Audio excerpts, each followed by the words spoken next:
court rulings on elections and education. Attorneys General block CDL data for now.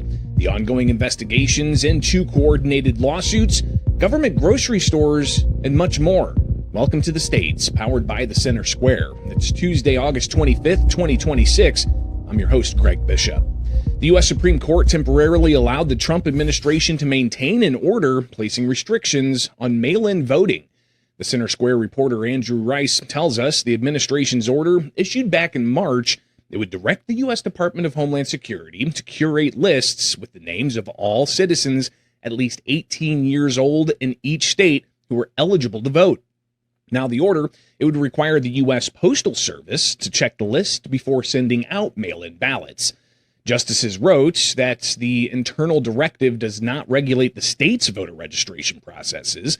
They said, nor does it impinge on the state's authority to create and enforce a legal code for elections. A federal judge in Massachusetts issued an order on July 25th, blocking the Trump administration from implementing the mail-in ballot restrictions nationwide. A group of 23 states and the District of Columbia sued to prevent the order from going into effect.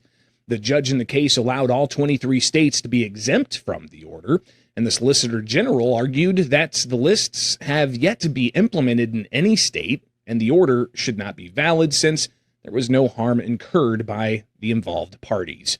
Now, lawyers for the states said that the administration could not move forward with an order this close to Election Day in the 2026 midterms, which come up in November. Justices Ketanji Brown Jackson, Elena Kagan, and Sonia Sotomayor, they opposed the High Court's decision to move forward with the mail-in ballot order. Now, the three liberal justices said the majority's decision does not address fundamental issues in the case that must be decided. Further legal challenges to the president's orders are expected over the coming weeks that would prevent it from being implemented. Now, from the U.S. Supreme Court tackling issues around elections, we now check in with what recently happened at the Arizona Supreme Court concerning school choice. Last week, the Arizona Supreme Court ruled that an initiative to regulate the state's school choice program appears to lack enough valid signatures to qualify for that November 3rd ballot. The initiative sought to implement a $150,000 family income cap. That's a $150,000 cap for Arizona's Empowerment Schools scholarship accounts. And that could have kicked over 20,000 students, as well as those who provide those, and also more oversight over those ESAs. Now, in Arizona, ESAs allow families to send their children to an alternate school of their choice or to homeschool them with the same money that would have been spent by their school district. The Center Square contributor Zachary Schmidt reports the High Court sent the case back to the trial court to determine whether the petition had the required 255,949 signatures for the Protect Education Act. Now, joining us to provide more insight into what the state's High Court ruling really means, let's talk with Jenny Clark, a lead plaintiff in that case.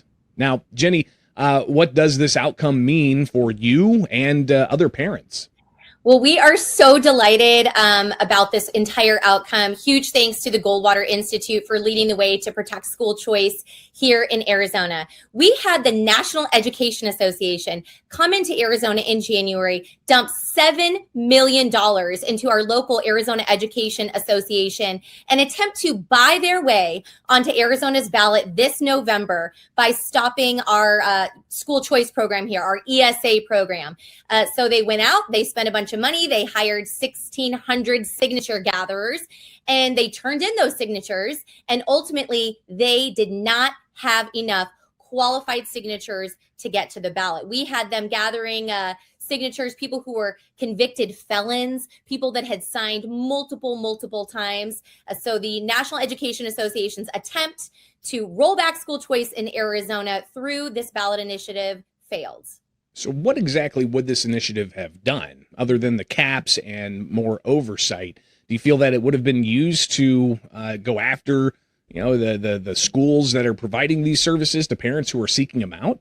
Absolutely. So this was a super sneaky attempt by the unions to attempt to control the entire ESA program. So, on one hand, they called this, the Protect Education Act, which is laughable. They wanted to kick every single hardworking Arizona taxpayer who makes $150,000 a year gross, regardless of their family size, off of the empowerment scholarship. Never mind the fact that you can go to public school in Arizona and there's no income cap.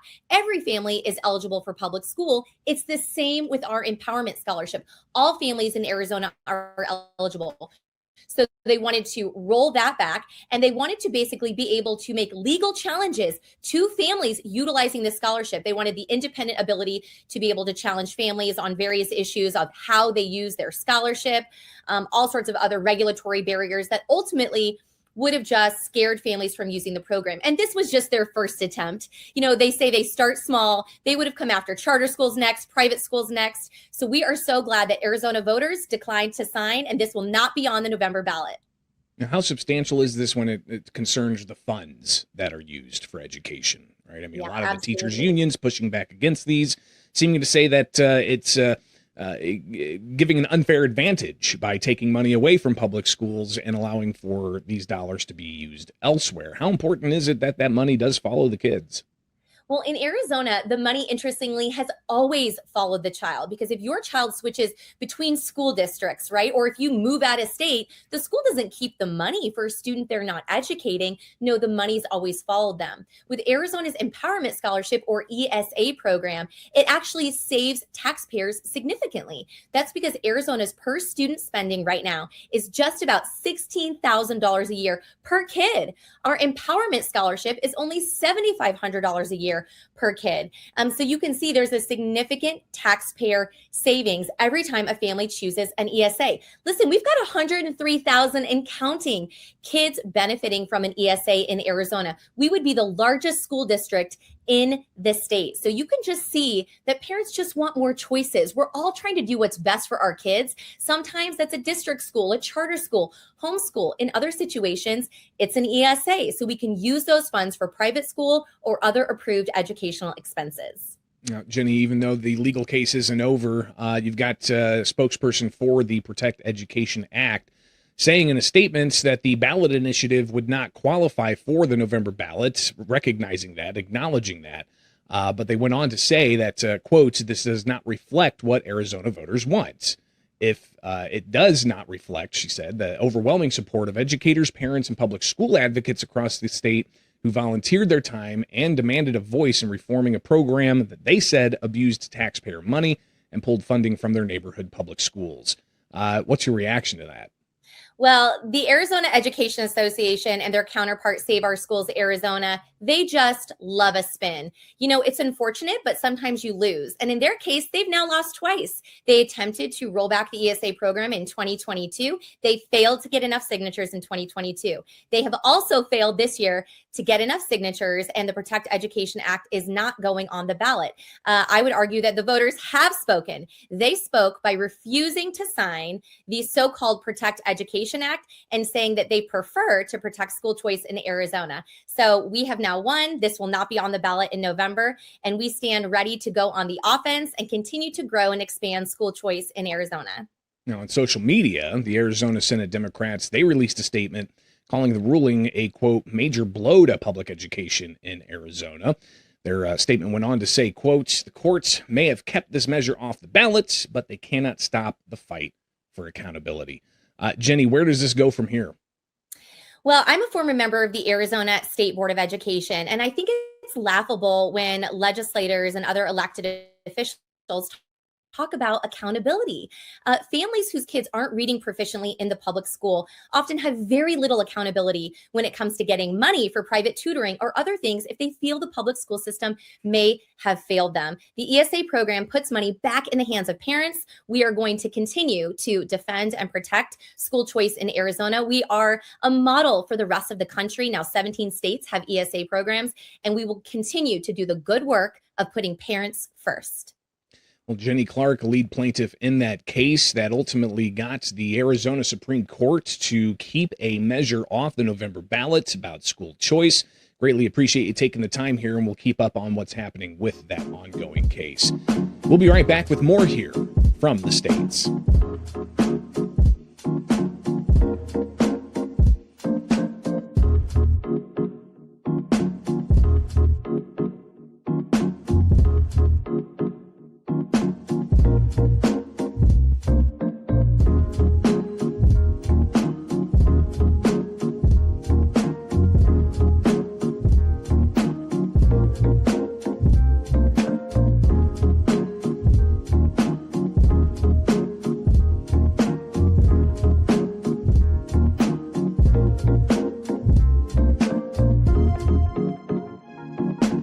We go after the illegals that should never have the documentations to begin with. So when we find the documentations, we work with that. That was DHS Secretary Markwayne Mullin in June talking about what his administration in that agency does to ensure that CDL license holders that are here illegally are held accountable. And that ongoing question about CDL enforcement continues as a group of states suing to keep the Trump administration from getting data that would help in such investigations, getting a victory in court, but it's an early win. Welcome back to the states. I'm Greg Bishop. Earlier this month, 22 states went to court to stop the Trump administration from accessing a database that holds the personal information of roughly 17 million commercial drivers. Transportation Secretary Sean Duffy said the federal government is entitled to that data and needs it to keep highways safe. In a statement last month, he put it this way, quote, "These radical state AGs want to make it harder for my department to enforce the rules of the road and easier for dangerous illegal immigrant truck drivers to operate a big rig. They may not care about keeping you and your family safe," he said, "but President Trump and I do." He went on to say, "We will fight this lawsuit tooth and nail to prevent more senseless crashes by unqualified drivers." Now, late last week, the states that sued, they announced they got what they were after, at least for now. A judge issued a temporary restraining order blocking the administration from demanding that database of state-owned records and from cutting more than $10 million in federal funding to the American Association of Motor Vehicle Administrators if it refuses to turn over that information. Now, the states that sued include Arizona, California, Colorado, Illinois, Michigan, Nevada, New Jersey, Vermont, Virginia, Pennsylvania, Washington, and Wisconsin. Illinois Attorney General Kwame Raoul, he welcomed the ruling late last week, releasing statements saying, quote, "I'm pleased the court granted this temporary restraining order that prevents the Trump administration from obtaining the sensitive personal information of millions of drivers for unknown purposes." Raoul went on to say, "I will continue to vigorously litigate the lawsuit to stop the Trump administration's unlawful misuse of Americans' personal information." Now, when asked for a response this week, the Department of Transportation pointed back to their earlier statement and said that it would continue fighting the lawsuit tooth and nail. The department also highlighted steps it's already taken. And some of those actions from the Department of Transportation include revoking more than 30,000 illegally issued CDLs in non-compliant states, removing nearly 10,000 fraudulent or unqualified CDL training providers, placing over 26,000 non-compliant operators out of service, and closing the non-domiciled CDL loophole that allowed unvetted foreign operators. DOT also noted that every administration since 1988 has had access to that basic database, they said. Secretary Duffy framed the issue as one of highway safety. The department added that the American Association of Motor Vehicle Administrators runs the CDLIS database on behalf of the federal government and is contractually and legally obligated to provide the records when the Federal Motor Carrier Safety Administration requests them, with federal protection against state-level liability. Now, this isn't only a Department of Transportation matter. Back in June, Indiana Republican Congressman Jefferson Shreve, he asked DHS Secretary Markwayne Mullin about a bill he introduced to tighten checks on CDL abuses. Indiana, like Texas and other states, specifically suffered two crashes recently involving individuals that were unlawfully present in the U.S. operating commercial vehicles. 5 Hoosiers were killed. These tragedies expose a weakness in our federal verification system. In both cases, the drivers were able to obtain or to maintain CDLs, commercial driving privileges, because the DHS SAVE system did not accurately reflect their immigration status. Now, Shreve's proposal is called the Verify Act, and he says it would tighten up those verification measures.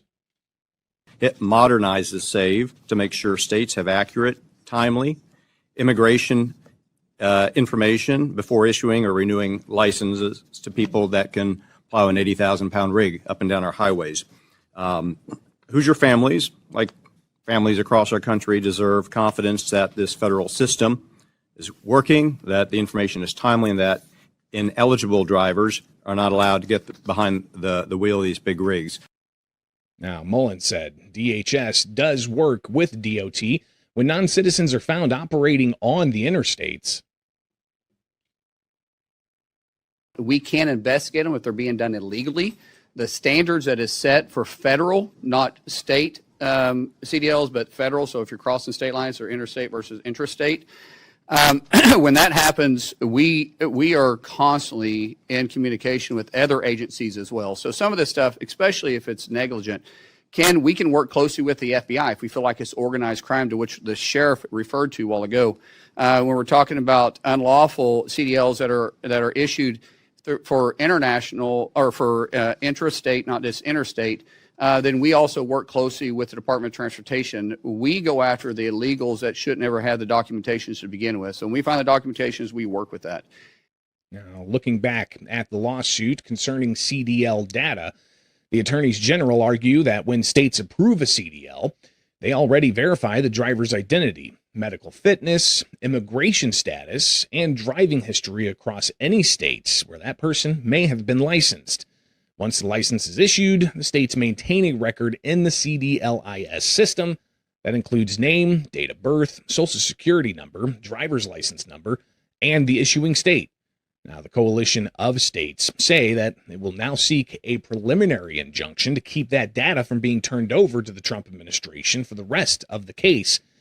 Curious your thoughts on this. Should the CDL information be shared with the Trump administration? Be sure to leave a comment below and subscribe for more here on YouTube. We'll be right back with more here from the States.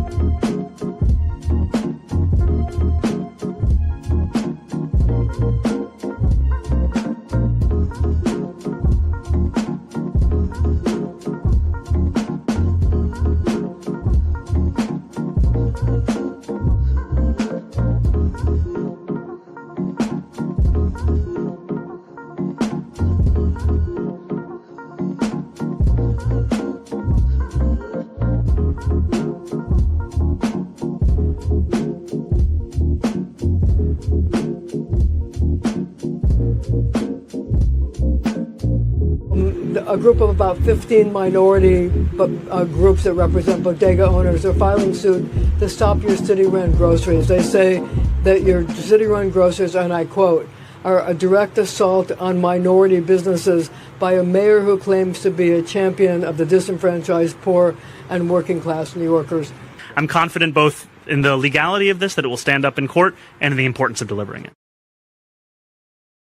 Mamdani facing a lawsuit over his plans to open a chain of government-run grocery stores from a group of bodega owners who say it'll put them out of business. The Center Square contributor Chris Wade tells us a class action lawsuit filed Monday in state Supreme Court by the Multicultural Business Coalition, a nonprofit group that represents hundreds of small businesses, alleges Mamdani's plan to set up 5 city-run grocery stores would hurt immigrant and minority-owned businesses. Now, the group filed a separate lawsuit alleging that the Mamdani administration doesn't have the legal authority to create the new stores. In an 8-page complaint, a lawyer for the plaintiffs says that it's beyond debate that Mamdani's proposed stores will openly compete with grocery stores at large, including members of the MBC, who are members or groups of historically discriminated populations. Now, these individuals, they run grocery stores, they say are barely making profits, and in some instances, not operating in the red. They further argue that many minority members of the MBC cannot compete with the municipal grocery stores and therefore will be put out of business, resulting in further exclusion of minority groups that are excluded historically by the city of New York for economic opportunities. Now, lawyers for the group, they point out in that lawsuit that the city hasn't conducted any studies about potential impact of opening grocery stores with discounts of up to 30% on other businesses in the city's 5 boroughs. They said that the defendant's establishment of municipally owned grocery stores, coming without any studies, threatens to further exclude immigrant and minority-owned businesses from various opportunities. Now, for the same reason, the city has long refused to allow Walmart to open any stores in the city of New York. That's one reason that's been given to not disproportionately impact those minority-owned businesses. Now, Mamdani's push to open city-run grocery stores, it was a campaign promise for the Democratic Socialist, whose far-left agenda also includes plans for universal child care, tuition-free community college, and free bus service. Now, under the mayor's plan, which will require city council approval, the stores wouldn't pay rent or property taxes, allowing them to keep their overhead costs down and pass on those savings to shoppers, according to the Mamdani administration. The $70 million initiative calls for hiring a private operator to run the stores under the city's pricing rules. Now, the stores will sell food at prices 30% cheaper than average retail stores, according to Mamdani, which will be available to shoppers regardless of their income. Now, the mayor defended his plan at an unrelated news conference yesterday when he was asked about this lawsuit from the minority-owned bodegas. I continue to be fully confident in both the legality and the importance of our initiative to deliver 5 city-run grocery stores, 1 in each borough, to the people of our city. We are talking about a reflection of a cost of living crisis that has seen grocery prices increase by about 30% over the last few years. And we're also talking about delivering 5 city-run grocery stores in a city of 8.5 million people that has more than 1,000 grocery stores. And we've seen, in fact, with Essex Street Market in Manhattan, as well as Moore Street Market in Brooklyn, a model where the city has subsidized groceries and it has not had a negative effect on bodegas around them or on grocery stores around them. And I'm confident both in the legality of this, that it will stand up in court, and in the importance of delivering it. Now, reporters further asked for a direct response to the group suing and whether the city will help that group. Is there anything that you can do to help these bodega owners who feel that they're going to be losing money? Absolutely. What we can do is continue with our approach citywide of looking for ways to cut costs and cut the regulations that so many bodegueros as well as grocery store owners have to jump through in order to do their work. And what we found through our open task force is already the identification of more than 50 potential changes that target things from the current necessity of having 2 different licenses to sell hot food and cold dairy frozen dessert, as well as the kinds of things that make it harder for bodegas to both sell items outside of the store and inside of the store. So we'll keep an eye on this ongoing litigation and the status of government-run grocery stores in the city of New York. So be sure to subscribe for the latest at thecentersquare.com. What do you think? Should the city-run grocery stores continue? Do you side with the bodega owners or with Mamdani? Leave a comment below. Be sure to follow us here on YouTube for more. We'll be right back with more here from the States.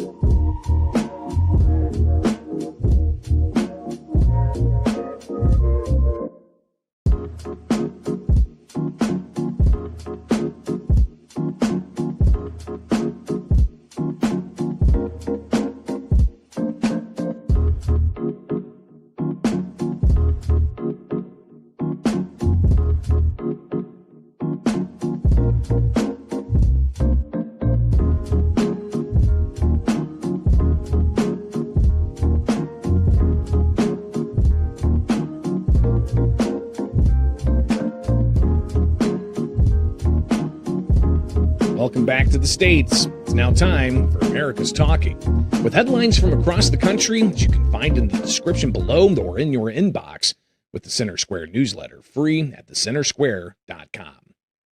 Illinois Democratic State Representative Amy Murray Briel is the latest lawmaker in the land of Lincoln subject to allegations of ethics violations and inappropriate behavior in office after a former staffer went public with allegations including drug use and sexual harassment.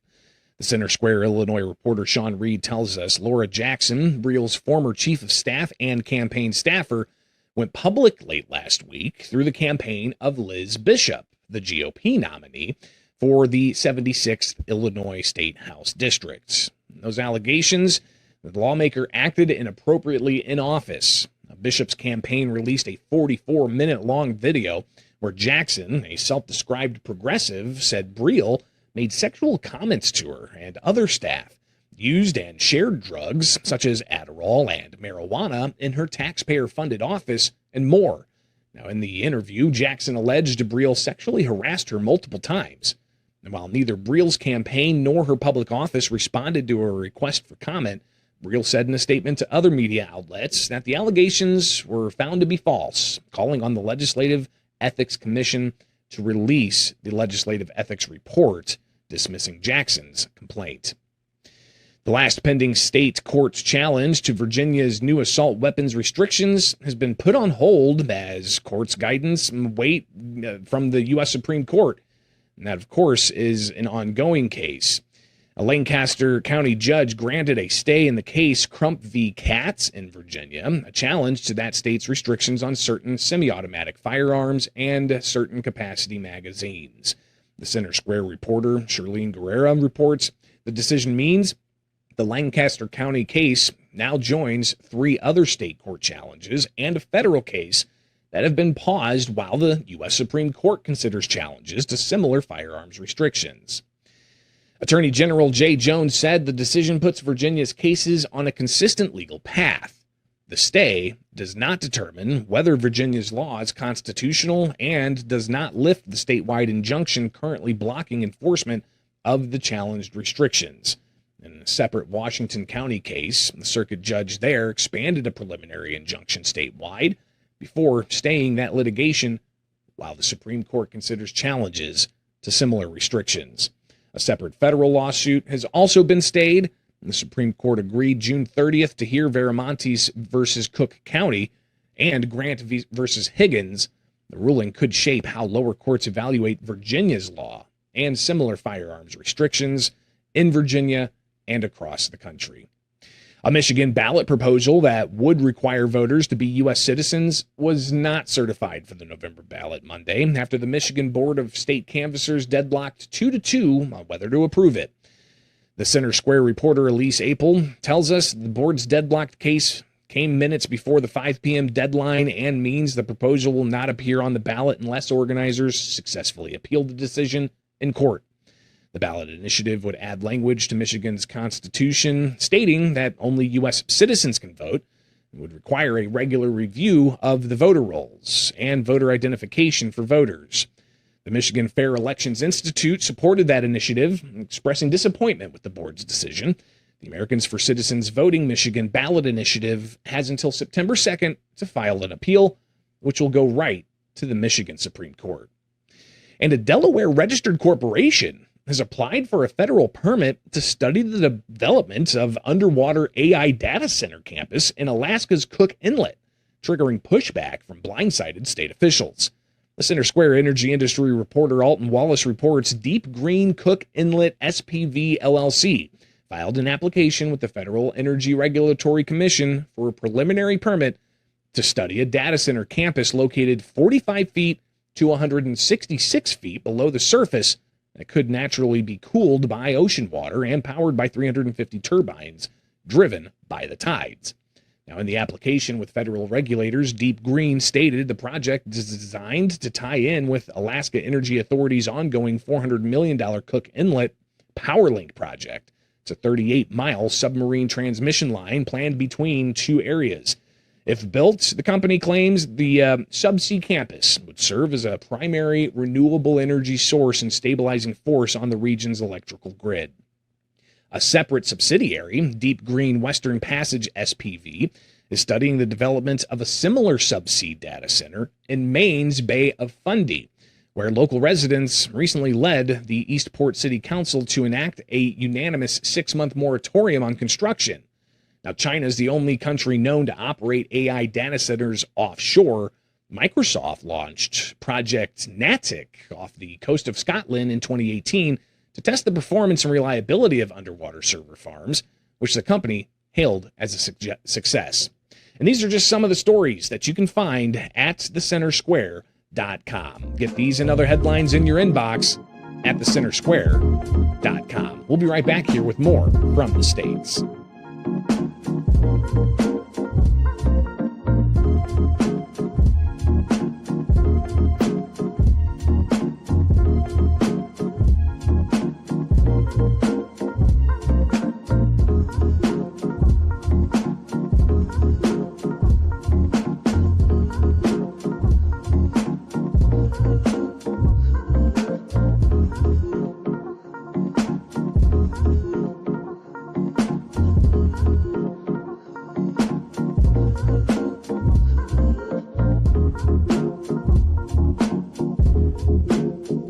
There was a report by Center Square that nearly 24 Democratic attorney generals, months before your reelection, were basically planning already lawsuits against you, and wanted to see what your comment is on that. Second question. Well, I heard about that.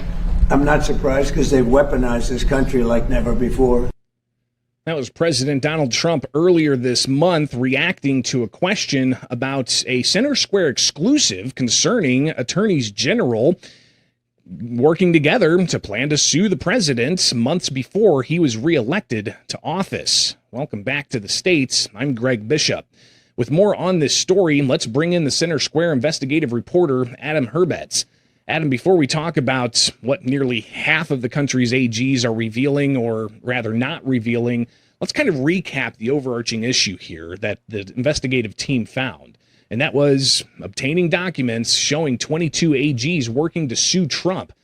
Tell us more about what we've found so far.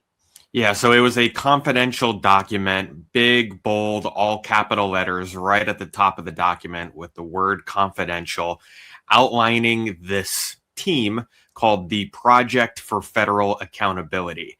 This appears to be the group that was created 3 months before Kamala Harris announced her run for president on how we are going to sue the second Trump administration if he wins. Obviously, he did win, and as we sit here today in August 2026, there have been now about 100 lawsuits filed, but this was a coordinated effort long before a hypothetical president were to take office. These were lawsuits related to hypothetical policies that had yet to be implemented. So our position is that the records should be public. There is no attorney-client privilege on hypothetical lawsuits for hypothetical policies. And yet, when we ask states like California, when we ask states like Arizona, when we ask states like Washington, all across the country, we are getting the response that we can't tell you or show you what these emails and what these plans looked like for various reasons. Yeah, according to the California Attorney General's office, a request from the Center Square for public records was denied because releasing the files, quote, would not be in the public interest. They went on to say locating and reviewing all potentially responsive records would impose an undue burden. And they said, quote, your request could encompass emails pertaining to 82 lawsuits, and that they anticipate that any responsive email communications would be exempt from disclosure pursuant to the attorney-client privilege. The attorney would work product, a doctrine, they said, is what's at play here, and the official information privilege that they have. And they say it's a deliberative process privilege, and that the pending litigation is exempt. And so they just gave you plenty of different types of examples. You want me to translate all that lawyer speak into English? Yeah, because my interpretation of all that is, number one, it's a lot of records. California won't say how many there are, but we know there's multiple states copied on these emails. So, for example, the state of Oregon has told us that they exchanged at least 1,000 emails before Trump took office related to these lawsuits. Presumably California was copied on them. I mean, we are talking about 82 lawsuits in the state of California. The rest of what you just said was essentially their way of saying, even if you were to narrow the request, our position is that we're not going to give you the records because we don't think the law says we have to.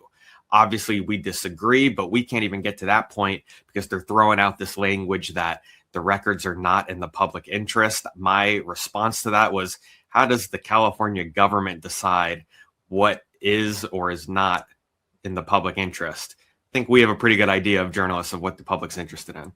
Well, and this, again, it's not like a case of, me, private citizen, suing Adam, private citizen. This is attorneys general representing the public suing another government agency that also represents the public. Kind of fascinating. Yeah, we're spending money to sue ourselves, essentially. Yeah. I mean, the taxpayer money is on the plaintiff's side. The taxpayer money is on the defendant's side. The government. Don't forget about that third side as well. We're funding the courts. Now, Adam, you've got 22 different attorneys general that you're requesting documents from. And here's just another sampling of attorneys general not releasing records. Nevada, they said files cannot be released because the requested records are protected by common interest privilege. Maryland said release of emails or attachments would be contrary to the public interest. Colorado said to cough up $61,000 for records. Yeah, $61,641. What if we pay that? Great question, because last time I tried to request records from the Colorado Attorney General, they were quoting us about $290. And then I later came on the states to discuss that request. It also had to do with outside counsel receipts for these types of lawsuits. And then they upgraded it by 17 times and tried to charge about $5,000 after we agreed to pay the $290. So my question after we were quoted 60,000 plus was, does the Attorney General, Phil Weiser, who's now running for governor, does he reserve the right to upgrade the price by 17 times and try and charge us more than $1 million for these records if we agree to pay it? It's obviously too high, and I think they likely know it's too high, considering we didn't want to pay the $200 or then the $5,000 after that. The people we interview in the state of Colorado say, look, these might be the best, most spectacular, most successful lawsuits in the world, but we as taxpayers have a right to know. And yet, when it's placed behind an insurmountable paywall, we really have no way to know. It's pretty incredible. What are you hearing from transparency advocates? Yeah, transparency advocates are saying that it's ridiculous, that this is a problem, especially in the state of Colorado. They think it's ridiculous that a state like Colorado doesn't have anything in their law that requires them to at least break down the fees to show us the math that they're using to calculate these numbers. The fees in Colorado have to be, quote unquote, reasonable. Reasonable, of course, is subjective, but apparently just because the fee is reasonable doesn't mean they have to supply the reason for the fee. In other words, they don't have to give us the math. They don't have to tell us how they calculated that number. And the Attorney General in Colorado, his communications person, has repeatedly stuck to his guns about how, in his opinion, the law does not require him to answer any questions, even though his job is literally to answer questions from the media. Adam, we've talked about California, Nevada, Maryland, Colorado, but other states are involved in this, and you've got requests out. What's happening with New York? What's happening with Washington State? Are you getting some records? What do those look like? Yeah, so other members of our team in those areas of the country, Washington has been getting some emails. However, they are extremely redacted. We're talking about big pages full of just black text that you can't read. New York has released a much smaller number of documents, but also very highly redacted. So our team is appealing those redactions. We are appealing the decisions in California and Maryland and Nevada. We're working through the process in each state. And of course, each state has different public records laws. But our position so far is that you can't have attorney-client privilege for lawsuits that don't exist yet, against a president who's not in office yet, against policies that have yet to be implemented. These are hypotheticals at this stage in the game. After the lawsuits are filed, I might be able to understand the point for attorney-client privilege. But as we sit here in 2024, 3 months before Kamala Harris even announced, 9 months before Trump took office, these are hypotheticals. You got to release the records. Again, yeah, that's a 9-month time frame there where there's been no official lawsuit filed. It's just some attorneys general going back and forth and documentation that the investigative team is looking for. So again, just to show all the different states out there. All right, so this is the list of attorneys general that have either not supplied records or have declined to comment on this story. Adam, it that's might take quite a minute list. for this list to animate on your screen because it's most of the states. Washington, D.C., of course, is in there as well. It looks like the Attorney General in Washington, D.C. might have been the one who drafted this document and got the others to sign. Hawaii was the only state that signed after Trump took office. The others have either filed a lot of lawsuits and we don't have any evidence yet that they signed, or we know that they signed because we literally see their signatures and the date next to it. California signed it, but for whatever reason, they left the date blank. But a lot of these states have joined a lot of lawsuits. Not all of them have joined every lawsuit. California, 82. Colorado, last I checked, was in the 70s. Arizona was in the 40s, maybe the 50s. And some of them are more transparent than others on how many of these cases they're joining. Some of them brag about the number of lawsuits they've joined, and they use it to fundraise for their campaigns, whether they're trying to seek re-election or whether they're looking for higher office, such as in Colorado, with the Attorney General trying to be the next governor. Well, there's clearly a lot more that needs to be reported on this story, and that's why we've got the Enterprise and Investigative Unit at the Center Square. Adam Herbet's one of the members of that team. Greatly appreciate your reporting and you taking time with us here on The State. Be sure to subscribe to the newsletter at thecentersquare.com for the latest.